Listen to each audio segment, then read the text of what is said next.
know you love what you do. And obviously the impact that you have on people's lives is super clear. You can draw a straight line from the work that you do to the positive impact that it has. Sure. Which is great. But what have you realized over the years, now that you've done it for a decade plus, of the toll that it takes on you? Sure. I mean, it does. There's no doubt about it. You know, as I mentioned before, pretty much every hour on the hour, people come in with this like thing which is the worst thing in their life. You know, or maybe not the worst thing. Sometimes it's a little, you know, niggle here and there. But there's this negativity which is surrounding the start of every session in a way.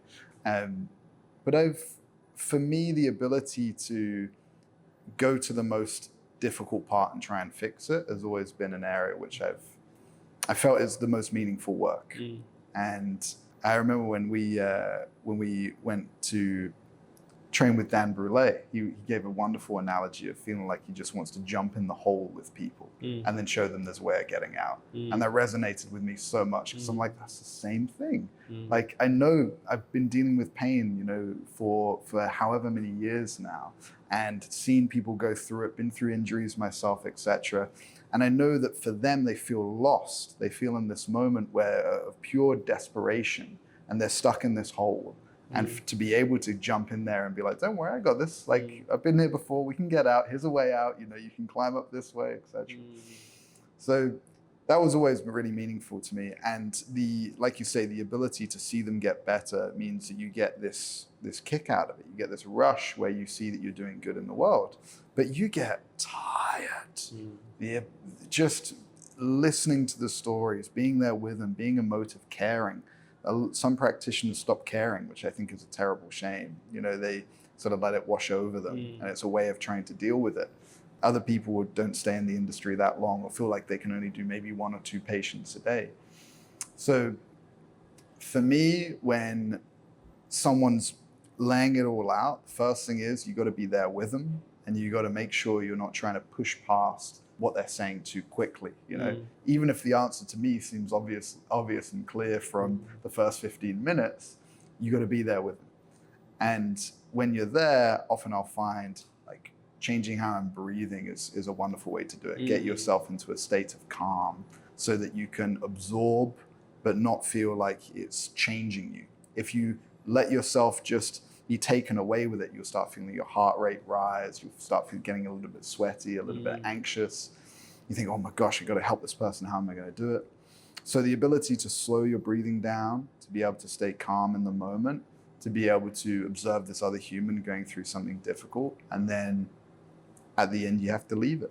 You have to be like, I've done what I can and that's enough. And then you shake it off and you go to the next one. Yeah, I think that can be super helpful, because I think most people that are out there slogging it away at work or in life, maybe they don't feel it to the extreme that you feel because you're dealing with people in pain, and you know, you're generally not so happy when you have an injury, so you have to sort of deal with that. I remember this from when I was working in counseling. It's the same thing, right? Yeah. But I think there's some lessons to be gleaned from this here. Of, you mentioned breath work, and basically you mentioned boundaries as well, right? And it seems like what you're alluding to here is you at some point realized that the work that you do, as much as you love it, will take a toll. And in some way you've had to amass a bit of a toolkit to, let's just call it, take care of yourself. I'm not sure how you frame it in your mind. But where are you on that now? What do you do so when you go home, you can show up as the person you want to be, or to the next patient, you can show up the way that you want to be, or for yourself, you can show up the way you want to be. Yeah, so in real time during, like I said, I do breathing modifications. Breathing is one of the quickest ways that you can end up influencing the autonomic nervous system. So slowing down the breath, slowing down the exhale, matching the inhale with the exhale, really simple ways you can do it while you're talking to someone, while you're listening to them, to actually make sure it's not getting you riled up. Hard physical exercise is amazing for it. You know, being able to do resistance training or running or Brazilian jiu-jitsu. Does that shake off the tension, or is it deeper than that? Shakes off the tension. Is it deeper than that? It's also doing something you love. You know, it's having time alone by yourself, listening to it, whether it's running or strength training. Maybe listening to great music. So it's another thing which I'm passionate about. Or being in a great community and doing Brazilian jiu-jitsu. Like all of those things, it's technical, it's interesting, it's cerebral, and you get a hard workout as well. So, yeah. Anything else that you do, specifically with nutrition, with sleep, or anything? Ice bath and sauna, which is fairly ubiquitous in terms of what we're talking about now. I can talk about particular protocols if you like, but also nutrition-wise, I know it's people say take it for granted, but nutrition is really important. But hydration is absurdly important. If you are just mildly dehydrated, the cognitive effect that it has is massive. This has been studied. And it's not just water. No, it isn't just water. But for the most people with a modern diet, it's mostly water. Yeah? Yeah. I mean, look, electrolytes are super important, particularly in a country like Singapore where we're sweating a lot. People who are also doing saunas or hard physical exercise outside, you're right. You should be thinking about electrolyte balance. But first, drink enough water. It's like too quickly people want to reach for the supplements when you're like, okay, well, are you well hydrated enough? Anyway, that's another one. Sleep, for me, I'm really strict with no overhead lights as soon as the sun goes down. In terms of being able to set your circadian rhythm and get a good balance in terms of natural melatonin production, you shouldn't be having bright overhead lights at 8 p.m. because your body's thinking the sun's still in the sky. So like floor lamps, low lighting, etc. as soon as I come back is super important. Yeah, that's a really good list. There's probably some others, but I think that's a good starting one. Some stuff that helps protect your sleep so you can show up in the right way the next day. Yeah. Some stuff to adjust your physiology in real time with how to exercise jiu-jitsu, adjust your psychology because you get to do something cerebral, something you enjoy. Can we talk about the hot and cold a little bit and how you approach that? Sure. So for me, I like to use a cold, particularly for the endorphins, the energy production side, which for me has been fantastic.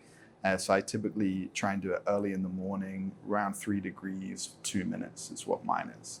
Because I want to be quick, I want to get in and out, and then I want to go on with the next part of my day.